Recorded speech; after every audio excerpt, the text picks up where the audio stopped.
주간지 US 뉴스 앤드 월드 리포트의 2025학년도 최신 대학 랭킹이 조금 전에 공개가 됐습니다.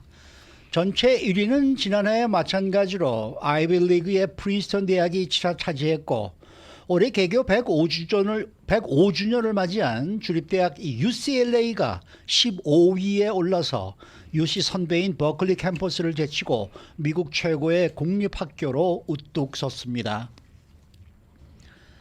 2주일 전 대선 후보 TV 토론 이후에 카멀라 해리스 부통령의 상승세가 이어지고는 있지만은 지지율이 과대평가됐다라는 지적이 나오고 있습니다.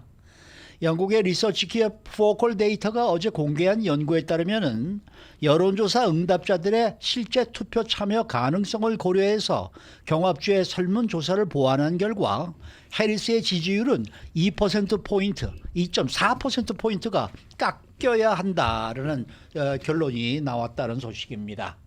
자, 봉호식 기자. 안녕하십니까. 타임과 뉴스위크에 더불어서 미국의 3대 주간지로 꼽히는 US 뉴스 앤드 월드 리포트, 이 오늘 최신 대학 랭킹 순위를 공개했는데 입시생을 둔 많은 한인 학부모들도 큰 관심을 지닐 것으로 보입니다. 네. 지난해와는 어떤 차이가 있습니까? 네, 이제 9월 학기가 시작된 지도 얼마 되지 않았고요. 매년 입시 경쟁이 점점 격화되면서 한인 학생들 부모들의 스트레스도 점점 커지고 있는 것 같습니다. 조금 전에 발표된 US 뉴스 학부 톱10 랭킹을 살펴보자면 1등 지난해와 똑같이 그 프린스턴 대학이 차지했고요. 2위는 공과대학 스템 프로그램으로 유명한 매사추세츠 공대 MIT요. 그 다음에 3위가 하버드 대학이었습니다. 4위는 북가주의 명문 스탠포드 대학, 5위가 예일 대학, 6위는 그 네 학교가 공동 6위로 아주 자웅을 가리기 어려웠는데요.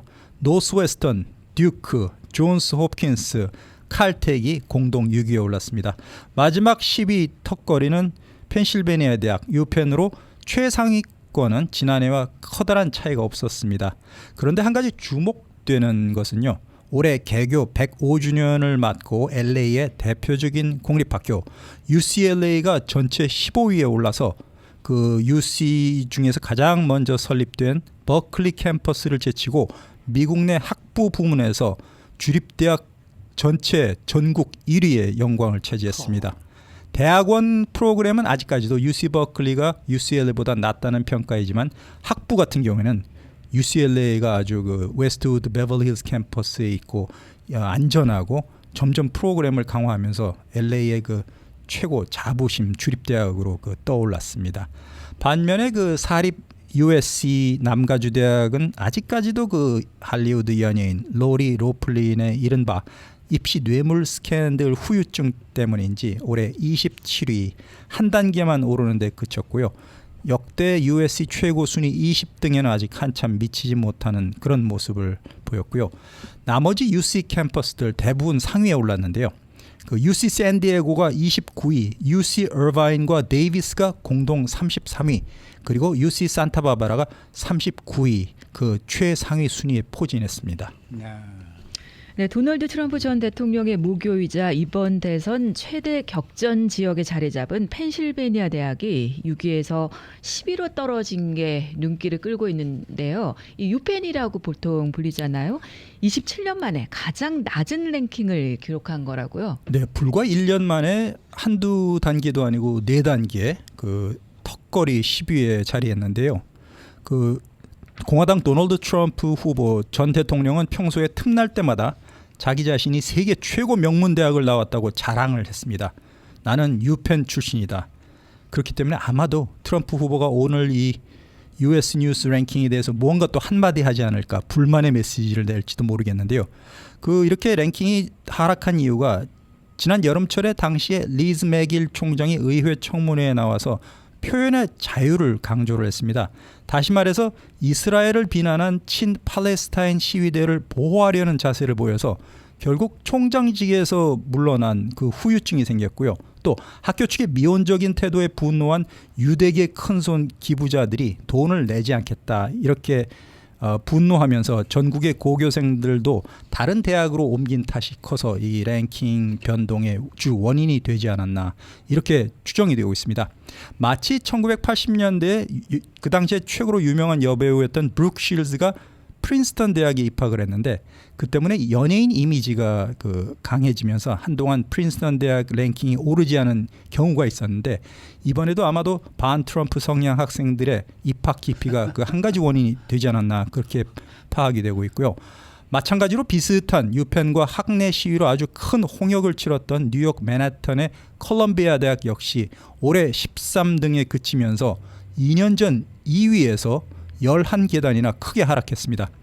이 밖에 뉴햄프셔주에 자리 잡은 다트머스 칼리지는 UCLA와 전체 공동 15위를 기록했지만 아이비리그 8개 학교 중에는 가장 랭킹이 낮았습니다. 그리고 트럼프 대통령의 전 대통령의 막내 아들 베런 트럼프가 얼마 전에 입학한 뉴욕 대학은 30위 역시 상위권에 포진했습니다. 네, 순위를 하면 뭐합니까? 순위가 이렇게 높을수록 뭐 입학금만 비싸기만 하고 등록금만 비싸죠. 행복은 성적 순위 아니라지만 그래도 현실적으로 한인 그리고 미국 주류 사회에서 입학 경쟁 매년 오히려 더 거세지는 것 같습니다. 맞아요. 네. 자, 이제 대통령 선거가 41일 앞으로 다가왔네요. 이 워싱턴 포스트가 어제 7개 경합주를 중심으로 여러 가지 경우의 수를 예상했다라는 기사를 보도를 하고 있는데 우선 카말라 해리스 후보의 승리 방정식은 무엇로 지금 나오고 있습니까? 네, 무엇보다도 민주당 해리스 후보 측에서는 5대5 연안의 쇠락한 공업지대인 위스콘신, 미시건, 펜실베니아 이 3개 주에서 모조리 이겨서 매직 넘버 270명 선거인단을 확보하는 게 급선무라고 파악이 됐습니다. 민주당이 전통적으로 강하게 지지하는 블루 스테이트에서 226명을 확보하는데 여기에 15명이 걸려있는 미시간주, 19명의 펜실베니아, 10명의 위스콘신을 다 휩쓸면 쉽게 이길 수 있다는 것입니다. 이곳은 노조 영향력도 강하고 고졸 이하 백인 유권자 사이에서도 민주당 지지세가 상대적으로 굉장히 강하기 때문에 블루월로 불리고 있는데 지금까지는 트럼프가 의외로 이곳에서 선전하면서 굉장히 엎치락 뒤치락하고 있는 상황입니다. 워싱턴 포스트 신문 같은 경우에는 백인 노동자가 확실하게 해리스에게 결집을 하고 중서부에 비해서 비중이 높은 흑인 유권자들이 동부와 남부 지역 투표장에 와서 민주당을 찍는다면 해리스의 승산이 크다 이렇게 분석했습니다. 네, 그럼 반면에 트럼프 후보의 경우는 어떤가요? 트럼프 후보의 입장은 민주당에 비해서 상대적으로 간단합니다. 일단 이번 대선 초박빙 최대 경합주인 펜실베니아주를 무조건 이겨야 되고 남부에 위치한 조지아, 노스캐롤라이나주를 거머쥐면은 선거인단 270명을 확보할 수 있다는 계산입니다. 지금까지의 여론조사 결과 트럼프 후보가 조지아주에서 다소 앞서고 노스캐롤라이나도 해리스 후보가 아주 박빙 동률인 상황입니다. 역대 백인 보수 세력이 노스캐롤라이나주에서 상당히 강하기 때문에 지역 특성상 이번에도 공화당이 노스캐롤라이나주를 잡지 않을까 이렇게 판단이 되고 있는데요. 펜실베니아주 같은 경우에도 동서 최대 공업 도시인 필라델피아 그리고 피츠버그를 뺀 시골, 외곽, 교외 지역에서 트럼프가 선전하면 펜실베니아주도 공화당 수중에 떨어질 것이라는 예측이 나오고 있습니다. 4년 전 대통령 선거 예를 들자면 조 바이든 대통령이 트럼프 후보를 맞아서 노스캐롤라이나를 빼고 애리조나, 조지아, 미시간, 네바다, 펜실베니아, 위스콘신 6개 경합주를 다 차지했습니다. 그럼에도 불구하고 아슬아슬하게 트럼프를 이긴 바가 있는데요. 해리스가 이곳에서 얼마나 몇 개 주를 차지할지 아직도 미궁에 빠져 있는 상황입니다. 근데 이 경합주 여론조사는 날이 가면 갈수록 계속해서 혼조세를 보이고 있으니까 말이죠. 하루 만에 뒤집히기도 하고 말이야. 이게 도대체 알 수가 없어요. 네, 굉장히. 그런데 미국 역사상 최초로 두 후보가 모두 269명씩 이렇게 반반을 정확히 나눠갈 수 있다라는 동률 상황도 가능하다면서요. 네, 그런 시나리오도 지금 나오고 있는데요. 50개 주 가운데 승자가 선거인단을 독식 100% 다 가져가는 구조를 택하지 않는 곳이 두 곳이 있습니다. 동북부의 메인주와 중서부의 네브라스카주 두 곳은 상황에 따라서 퍼센티지에 따라서 선거인단을 비율대로 배분을 합니다. 승자 독식이 아닌 주죠. 그렇기 때문에 워싱턴 포스트 분석에 따르면 만약 예를 들어서 해리스 후보가 펜실베니아, 미시간, 위스콘신에서 승리하면 270명의 선거인단을 얻게 되는데 만약에 민주당 표로 분류되는 네브라스카주의 두 번째 선거구를 잃게 된다면 한 명이 모자란 269명으로 과반수에 미달된다는 계산입니다. 마찬가지로 트럼프 후보 역시 펜실베니아, 조지아, 노스캐롤라이나에서 이겼는데 역시 공화당 몫으로 여겨지고 있는 메인주의 두 번째 지역구를 내주면 해리스와 마찬가지로 한 사람 과반수에서 부족한 269명에 그친다는 것입니다. 그런데 현실적으로 동률이 발생하면 269명씩 타이가 이루어지면 연방 하원의 투표로 대통령을 뽑게 됩니다. 미셸 박스틸 의원 그리고 영김 의원을 포함한 50개 주의 연방 하원이 모두 435명인데요. 주별로 한 명씩 대표자를 선발해서 대선 결선 투표를 연방 하원에서 실시해서 대통령을 뽑게 되는데 10명만이 투표를 하는군요. 그렇죠. 그렇기 때문에 지금 대선 이후에도 공화당이 연방 하원 50% 이상 다수당을 차지할 확률이 높기 때문에 이렇게 269명 선거인단 동률이 되면 아마도 트럼프 후보가 대통령으로 낙점될 것으로 예상되고 있습니다. 네, 다음은 흥미로운 일인데요. 최근 카말라 해리스 부통령과 트럼프 예비 며느리죠. 킴벌리 길포일 사이에 24년 전의 악연이 뒤늦게 밝혀져서 화제가 되고 있다고요. 네, 이 두 여성 사이의 그 다툼이 굉장히 커지고 있는데요. 그 킴벌리 길포일은 올해 55살의 앵커우먼 출신입니다. 그리고 3년 전에 트럼프의 아들인 도널드 트럼프 주니어와 약혼을 했기 때문에 트럼프 대통령 후보의 예비 며느리고 그 트럼프 주니어보다 나이가 8살이 연상입니다. 그렇기 때문에 시어머니로 예정되어 있는 멜라니아 여사보다도 한 살이 더 많은데요.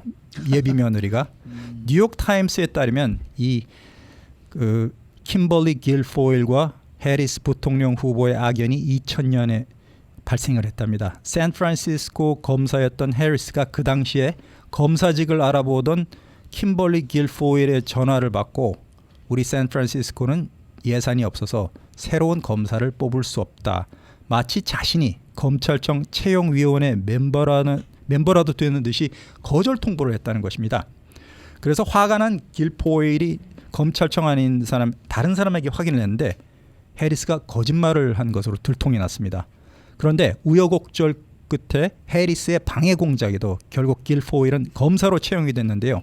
이후에는 그 텔레비전 앵커로 전직을 해서 아주 전 세계적인 명성을 얻고 그리고 공교롭게도 그 게빈 뉴섬 지금 캘리포니아 주지사의 첫 번째 부인이 바로 킴벌리 길포일이었는데 그 게빈 뉴섬 주지사의 불륜 때문에 이혼을 한 뒤에 지금은 3년 전에 트럼프의 장남인 트럼프 주니어와 약혼을 했고 지금 길포일은 해리스 공격의 최전선에서 공화당을 위해서 아주 열심히 뛰고 있는 그런 상황입니다. 길포일이 뭐 보면은 해리스 후보를 아주 뭐 공격에 뭐 앞장서서 야단나더라고요 요즘. 뭐 무슨 주장을 하는 거예요? 네, 아주 그 개인적인 한이 맺힌 듯이 보이는데 말도 아주 강하게 하고 있습니다. 일단 누구보다도 해리스 후보는 대통령감으로 부적절하다. 그녀의 과거와 인성을 내가 직접 파헤치겠다면서 그 아주 맹공을 퍼붓고 한술 더 떠서 그 예비 시아버지인 트럼프 후보는 내가 11월에 대통령으로 다시 당선이 되면 팍스뉴스 앵커 출신인 예비 며느리 길포일을 백악관 공보 담당 비서로 채용하겠다. 이렇게 약속을 한 상황입니다. 그리고 해리스가 예전에 샌프란시스코 시장을 지냈던 민주당 NBA 농구 선수 출신 흑인 거물 정치인 윌리 브라운 밑에서 지내면서 그 브라운 시장과 데이트를 하기도 했는데 그때 일에 대해서 길포일이 이렇게 뉴욕 타임스 얘기를 했는데요. 해리스는 나한테 겁을 먹었다. 세상에 많은 질투와 시기로 설명이 되는데 해리스가 나 길포일을 채용하지 못하도록 방해한 것은 여러 검사들의 증언으로 확실히 나타났다. 이렇게 얘기했고요. 또 길포일이 샌프란시스코 최고 신문인 샌프란시스코 크로니클에 기고를 했습니다. 여기에 이렇게 썼는데 재능이 있는 여성이 다른 재능이 있는 여자를 서로 도와야 되는데 해리스는 오히려 반대였다. 여자의 적은 여자다. 이렇게 주장했고 정치 광고를 통해서도 해리스는 여성을 키우는 것을 좋아하지 않는다 이렇게 몰아붙이고 있기 때문에 그 해리스 후보의 대응이 주목이 되는데 찔리는 점이 좀 있는지 길포일의 이런 매일 같은 비난에 대해서 일체 해리스 후보 측에서는 무대응으로 그 일관하고 있습니다. 네, 한편 대선 후보 TV 토론 이후에 카말라 해리스 부통령의 상승세가 이어지고 있지만 실제보다 이 지지율이 과대평가되고 있다는 그런 지적이 나왔네요. 네, 영국 리서치 기업 포컬 데이터가 어제 연구를 공개했는데요. 해리스 부통령 지지율을 지금보다는 평균 2.4%포인트 깎아내려야 된다 이렇게 주장을 했습니다. 왜 이렇게 차이가 벌어졌냐?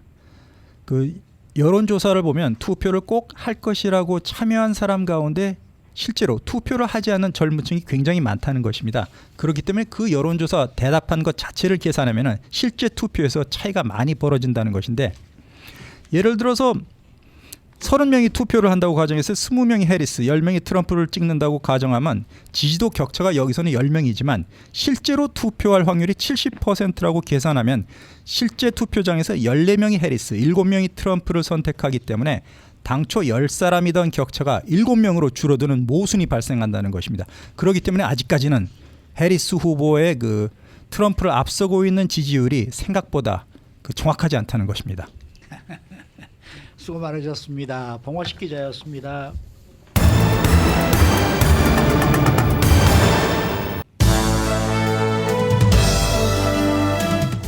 인사이드 아메리카.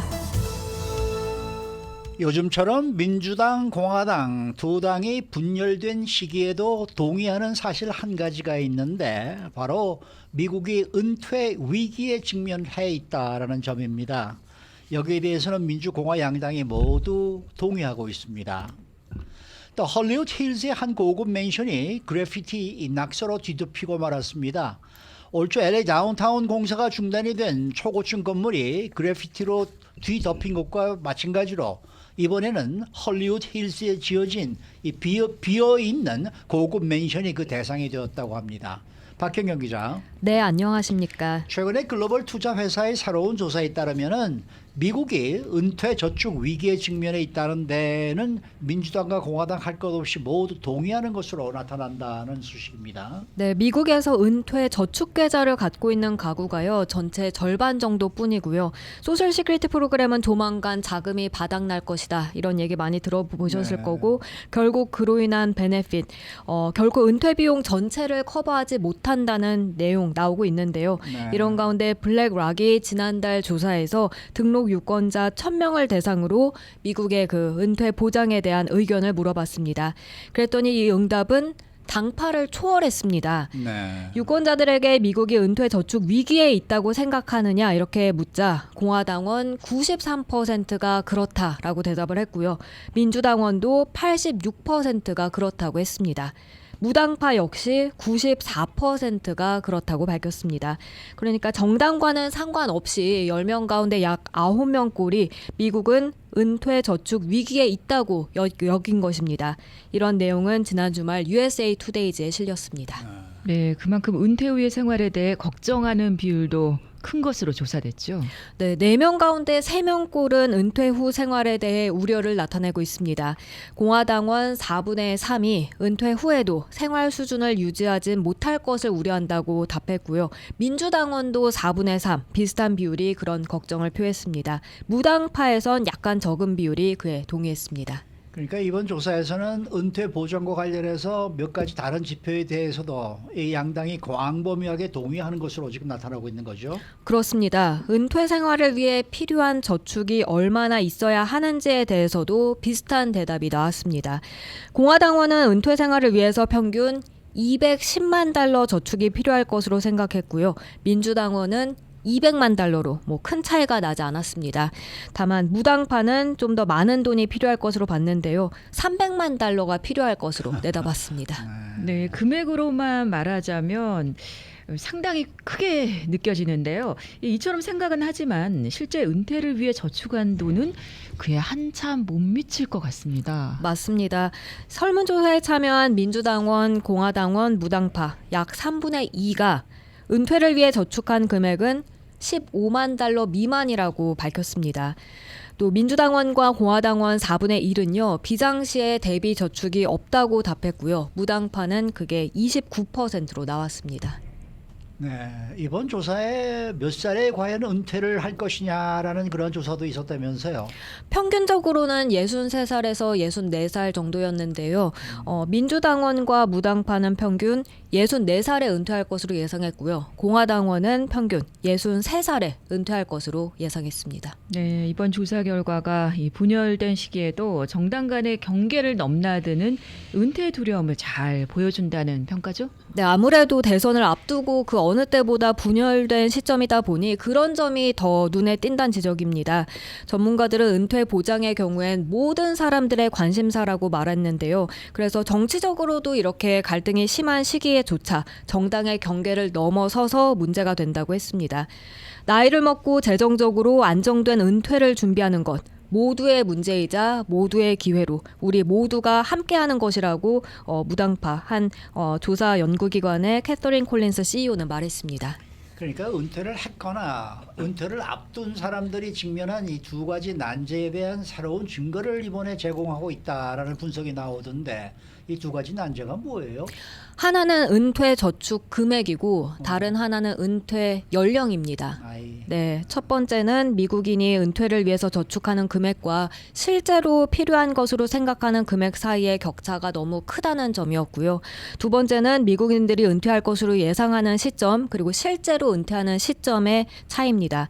이 두 개의 주요 은퇴 조사에 따르면 미국인들은 평균 62살에 은퇴를 한다 하는데요. 그런데 지금 50살 이상 근로자는 평균 67살이 가까워진 나이가 돼야 은퇴할 것으로 예상하고 있습니다. 네, 이쯤 되면 여기서 두 대선 후보들의 소셜 시큐리티에 관한 공약 짚어봐야 될 것 같습니다.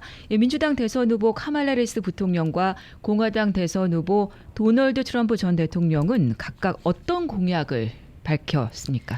네, 우선 해리스 부통령은 백만장자와 억만장자가 공정한 세금을 내도록 함으로써 장기적으로 소셜 시큐리티 또 메디케어를 강화하겠다고 약속했습니다.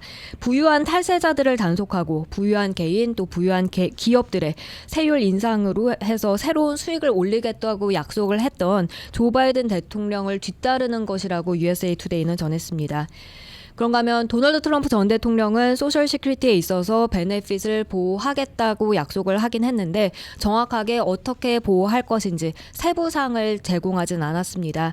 그저 경제 성장과 일자리 창출이 자연스럽게 세수를 늘려서 소셜 시큐리티를 강화할 것이란 입장입니다. 트럼프 후보는 그 전에 한번 연금 수령 연령을 70살로 올리는 것을 지지한 적이 있었고요. 한편 이번 후보들이 이런 소셜 시큐리티에 대해서 말하면 나이가 좀 있는 유권자들은 귀를 기울일 수밖에 없다는 지적도 함께 나왔는데요. 미 은퇴자협회의 올 여름 여론조사를 보면 주요 경합주에서 50살 이상 유권자들은 다른 문제들 중에서도 특히 이 소셜 시큐리티를 보호하는 데 전념하는 후보한테 투표할 가능성이 좀 더 높은 것으로 나왔습니다. 네, 지금 뭐 소셜 세큐리티를 받고 있는 분들도 뭐 한 10년 정도 후면은 25%가 깎인다라는 얘기가 나오고 있지 않습니까? 네네. 그러니까 그거를 지금 10년 동안에 뭔가를 해결을 해서 깎이지 않도록 해야 되는 게 이 대통령들의 어떻게 보면 임무라고도 할 수가 있겠는데 거기에 대해서는 뭐 지금 뭐 정확하게 어떤 얘기들을 안 하고 있으니까 거기에 대해서 나는 이렇게 하겠습니다라고 얘기하면은 그 사람이 득표를 더 많이 하게 될 건 당연하죠. 네. 근데 왜들 안 하는지 모르겠어요. 이 대통령 후보들이 말이죠. 뭔가 보장되지 않고 지켜지지 않으면 그 또한 또 문제가 될 수 있으니까 좀 카말라 말을 쪽, 아끼지 민주당 않을까 쪽에서는 뭐 부자들한테서 돈을 좀 더 걷겠다라는 얘기를 하고 있고 그런데 이제 공화당 쪽에서는 아직도 얘기를 안 하고 있는데 상당히 지금 기대가 되는 그런 상황입니다. 자, 다음 소식입니다. 이 헐리우드 힐스의 한 고급 맨션이 그래피티 낙서로 뒤덮였다고요? 네, 기억하실 겁니다. 올 초에 LA 다운타운에 공사가 중단됐던 초고층 건물이 그래피티 낙서로 뒤덮여서 정말 전 세계적인 관심이 쏟아졌었는데요. 그때와 마찬가지로 이번엔 헐리우드 힐스에 비어있는 고급 맨션이 그 대상이 됐습니다.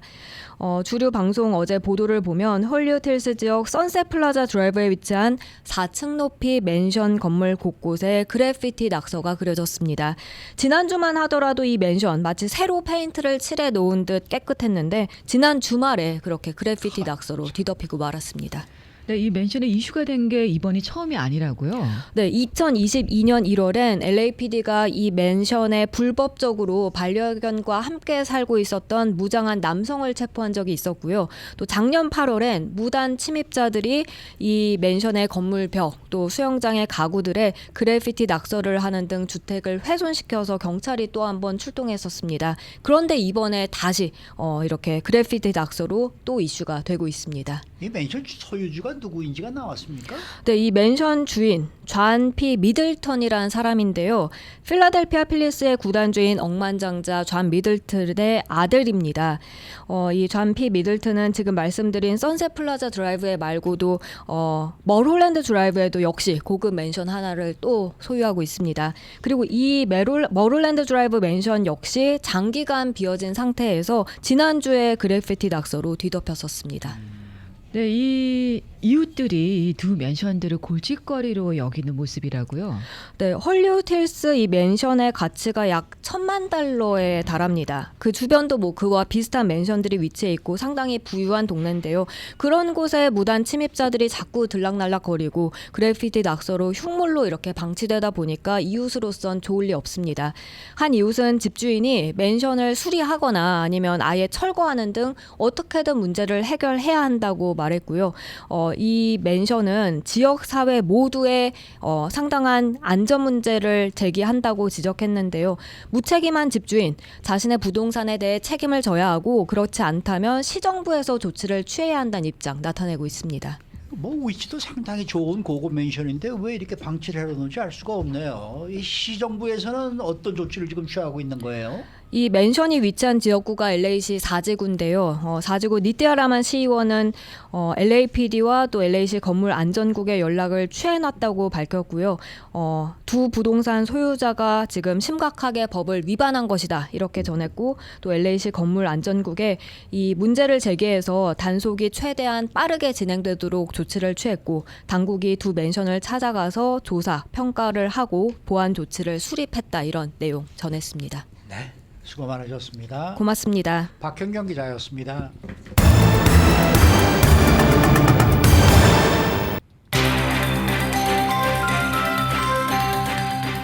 데일리 브리핑. 네, 오늘은 임춘택 회계법인 대표이신 임춘택 CPA 모시고 이야기를 들어봅니다. 어서 오십시오. 예, 안녕하세요. 네. 임춘택입니다. 지난번에는 집에서 이 발생하는 이 사업 비용 이것을 어떻게 세금으로 적용할 수 있는지에 대한 얘기를 해주셨는데 오늘은 이 대통령 선거가 가까우니까 또 이 대선 후보들의 이 경제 정책을 준비해 주셨네요. 우선 이 뭡니까 트럼프나 해리스나 양당 후보가 모두가 다 이 고용인들의 팁 소득에 대해서는 세금을 안 붙이겠다 이런 얘기들을 지금 하고 있는데 이건 지금 현재 법에서는 팁을 받는 종사자들은 우선 보고를 어떻게 하는 겁니까?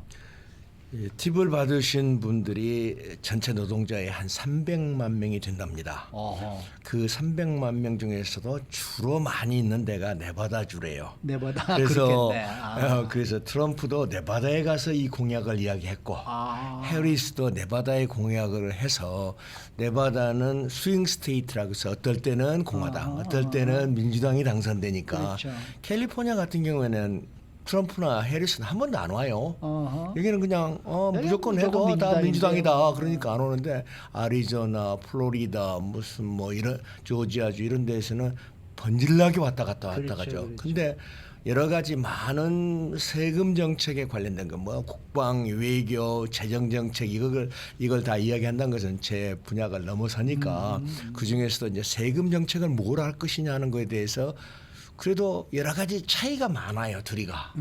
어떤 분들은 고소득자인 분들을 위한 세제를 추구하는 경우가 있고 어떤 경우에는 중산층 이하를 지지하는 데가 있으니까 굉장히 날카롭게 대립하고 있는데 그렇죠. 그중에서 하나가 오늘은 팁에 관한 것은 두 분 다 어허. 팁에 관한 것은 면제를 하겠다. 그럼 팁은 그럼 과연 어떻게 했냐? 과거에 크레딧 카드가 없는 시절에는요. 손님들이 책상 위에다가 식당을 갔다고 난 다음에 2불, 3불, 5불 주면은 돈 좋죠, 맞아. 그걸 다 보고하는 경우가 굉장히 적었어요. 어허. 캐시니까 전부가 다. 근데 세상이 변해서 거의가 다 식당도 뭐 80% 90%가 크레딧 카드로 들어와요. 그러다 보니까 크레딧 카드 디파짓 다 돼버리니까 그거에다 보고를 해가지고 지금은 크레딧 카드로 들어온 것 플러스 이론적으로는 캐시까지 전부 다 팁으로 보고를 해라. 그러면 팁으로 보고를 하면 두 가지 세금이 우리가 보고가 되거든요. 첫째는 소득세가 부과가 돼요. 그렇겠죠. 연방소득세, 주소득세가 포함이 되고 두 번째로는 소셜 시큐리티 텍스가 부과돼요. 당연히 거기에다가 부과되죠. 그러니까 비용이 고용주의 입장으로 봤을 때 대리해 주는 거거든요. 돈 받은 거에 대해서.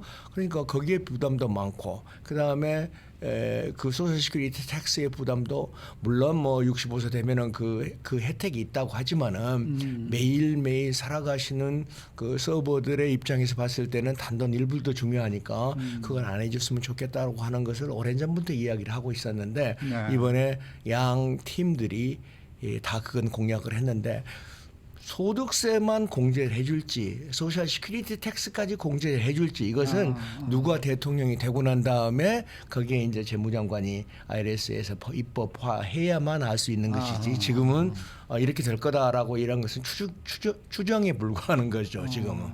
그럼 팁에 대한 세금으로 안 받겠다 한다 그러면 그것도 나라로서는 상당히 좀 세수가 굉장히 많이 크겠네요. 줄어들죠. 세수가 많이 줄어들죠. 근데 세수 줄어든 것보다 내가 당선되기 위해서는 무엇을 할 것이냐는 걸 생각하니까 사람들이 그런 정책을 많이 내는 것이죠. 양팀 트럼프나 해리스 똑같은 감세 정책을 들고 나왔습니다. 네, 보통 일단은 회사에서 일하는 사람들도 난 월급 주지 마시고 팁으로 주세요. 이렇게 되면 팁은 어떨 때? 준다는 것은 회사가 주는 게 아니잖아요.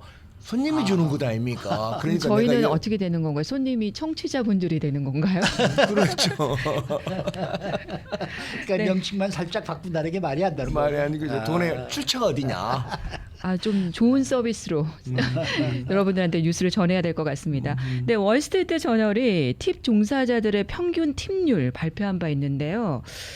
이게 사실 뭐 종사하시는 분들과 또 서비스를 받는 입장에서는 이 팁률에 대해서 의견들이 분분하거든요. 굉장히 어려운 문제죠. 네. 받으신 분들이야 많이 받으면 나빠할 일이 있겠습니까?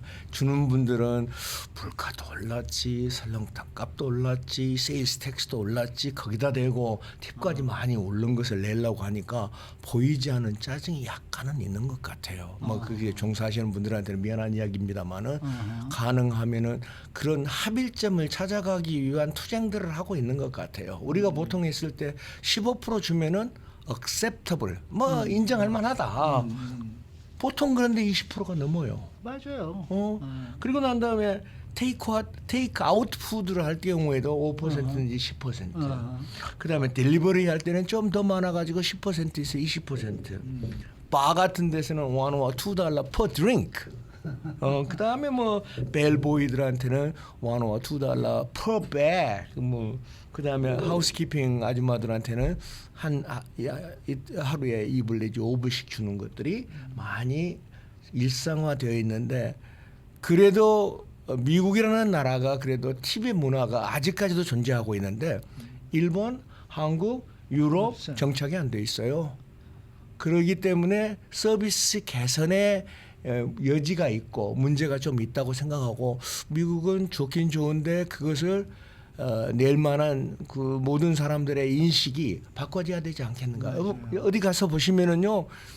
아이패드 캐시 레지스터 플러스 아이패드가 앞에 딱 붙어 있어요. 맞아요. 그러다가 뒤로 싹 돌려가지고 얼마를 내세요라고 하는 경우를 보셨죠, 우리 네, 뱅크님도. 그러면은 30%, 35%까지 나오는 아니 게 옛날에는 그래도 15%짜리도 있는데 요즘은 미니멈 제일 왼쪽에 있는 게 제일 적은 건데 18%, 맞아요. 20%, 25%. 엑스트라 뭐 이렇게 나오니까 내가 우리 이거 안 내는 칼럼이 어디가 있어? 그건 아주 조금 하는데 있기는 있어요. 내가 선택해가지고 내가 10%만 주겠다고 하는 분들이 있는데 그것에 대한 약간의 거부감들이 요즘 있는데 저는 최근 들어서 그 저희 동네 파네라 빵집에 한번 갔어요. 근데 그 빵집에 가가지고 내가 물건 사고 픽업해서 내가 먹고 난 다음에 버리고 그분들 뭐 나한테 서비해준 거 하나도 없어요.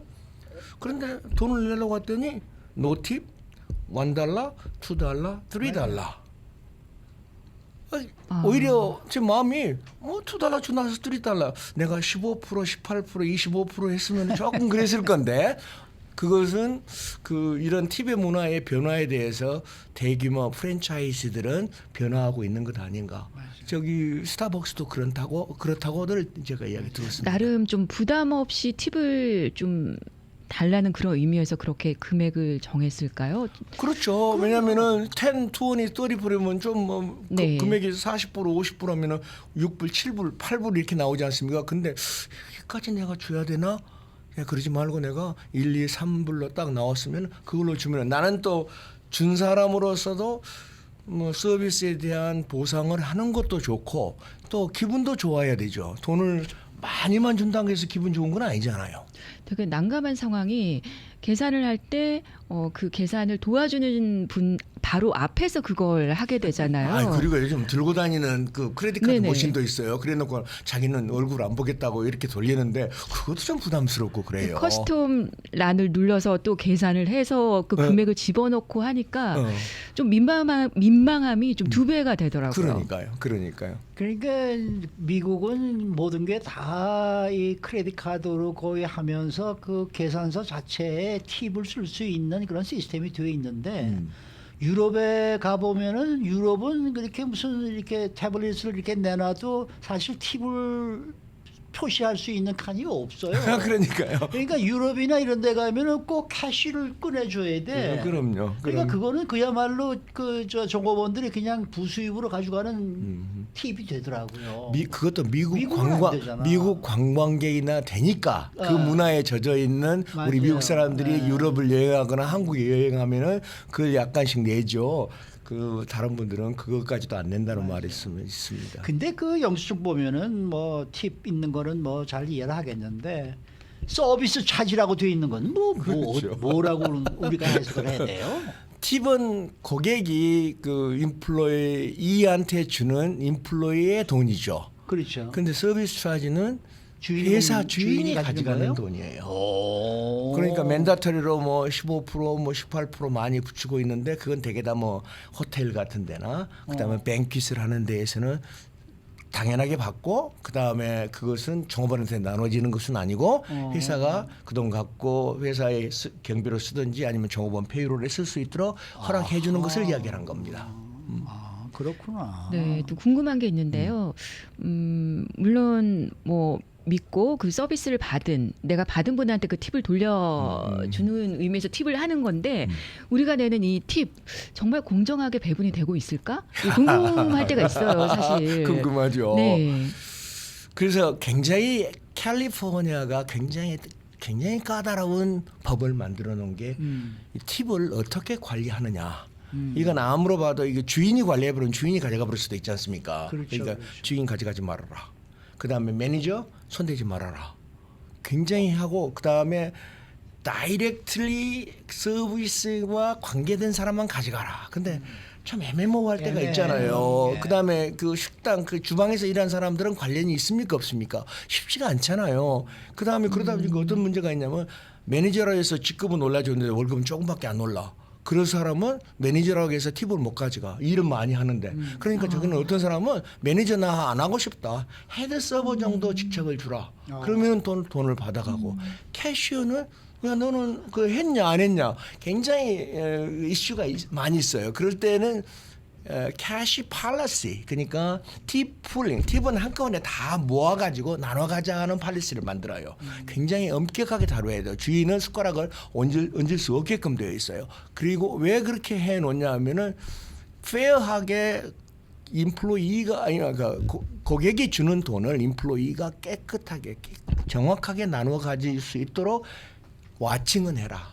그 대신 너네들은 손을 대지 말아라. 왜 그러냐면은요. 많은 경우에 일하고 있는 동안까지는 그분들이 소송을 안 해요. 근데 나가서 산분들이 네. 회사를 위해서 나는 제대로 팁을 못 받아갔다라고 하는 분들이 있어가지고 생각보다 많은 소송전이 많이 휘말리는 경우가 많았어요. 그러니까 깨끗하게 하시는 것이 도움이 될 수 있을 것 같습니다. 그 왜 저 가끔 그 뉴스에 나오지 않습니까? 뭐 손님이 왔다가 너무나 서비스가 좋아서 내가 당신한테 $10,000을 주고 갑니다. 너 이걸로 정말 아주 행복한 저 이렇게 연말 보내십시오라고 써서 준단 말이에요. 만불을 받았어요. 그럼 그 받은 종업원, 그 웨이트리스나 저 웨이터는 이건 내가 받은 거다. 그러니까 이제 아까 그 전체적으로 그룹으로 묶어가지고 뭐 팁풀링 팔라시를 만들어요. 그런 경우에는 것도 또 있더라고. 그러니까 이렇게 특별하게 나에게 준 것을 어떻게 할 것인가에 대해서 미리 정해놓으면 되죠. 그 사람한테 준다. 아니면은 그것도 저것도 없이 다 한꺼번에 모아가지고 그래서 말이 팁풀링 시스템을 만들으라고 하니까 모든 돈은 거기다 들어와라. 그리고 같이 쉐어를 하자. 그런 뜻인 것 같아요. 네, 네. 오늘 말씀 잘 들었습니다. 예, 감사합니다. 네. 오늘 임춘택 회계법인의 대표이신 임춘택 CPA 함께했습니다.